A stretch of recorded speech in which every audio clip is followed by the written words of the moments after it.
Ming কাঁদতে কাঁদতে মিয়াওয়ের কাছে যায়। মিং বলে, কাল তোমার কোনো প্ল্যান আছে? আমার তোমার সাহায্যের খুব প্রয়োজন।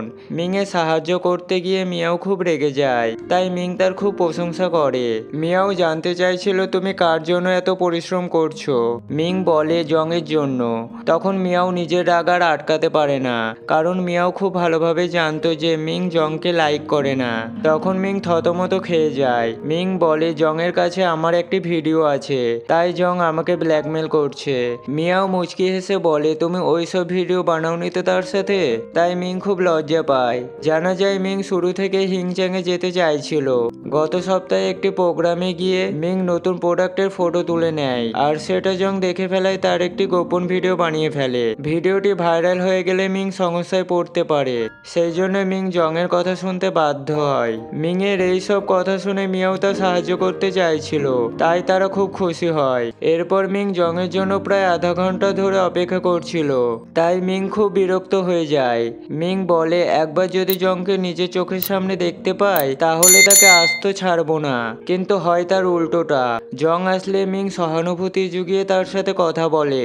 জং মিংকে একটি ফটো দেখিয়ে বলে, কি করেছো আমার সাথে? মিং বলে, তুমি এটাও জানো না? এটাকে কাস্টিং বলে, যেটা একটা খারাপ জিনিসকে ভালো জিনিস দিয়ে কভার করতে হয়, তবেই তো তুমি পপুলার হবে। জং বলে, তাহলে অন্য কারোর বডিতে আমার চেহারা লাগানোর প্রয়োজন কি ছিল? মিং বলে, যদি তুমি বডি দেখাতে চাও তাহলে আমার কোনো প্রবলেম নেই। জং বুঝে যায় যে মিং এর সাথে তর্ক বিতর্ক করে কোনো লাভ নেই, তাই সে নতুন আইডিয়া বিষয়ে কথা শুরু করে। মিং বলে, এই কম্পিটিশনে তোমার অপোনেন্টের নাম ডাবো, যার ফুল ডোলে চলে আছে। মিং বলে, লোকের ইমপ্রেস চেঞ্জ হয়ে গেছে, তোমার মতো কমজোর ছেলে এখন আর ট্রেন্ডিং এ নেই। জং বলে, তোমার দৃষ্টিতে আমি কোথায় কমজোর? মিং বলে, আমার দুটি চোখে। তাই জং নিজেকে স্ট্রং দেখাতে কোথা থেকে একটি লোকড়ি নিয়ে এসে মিং এর সামনে সেটাকে ভাঙে।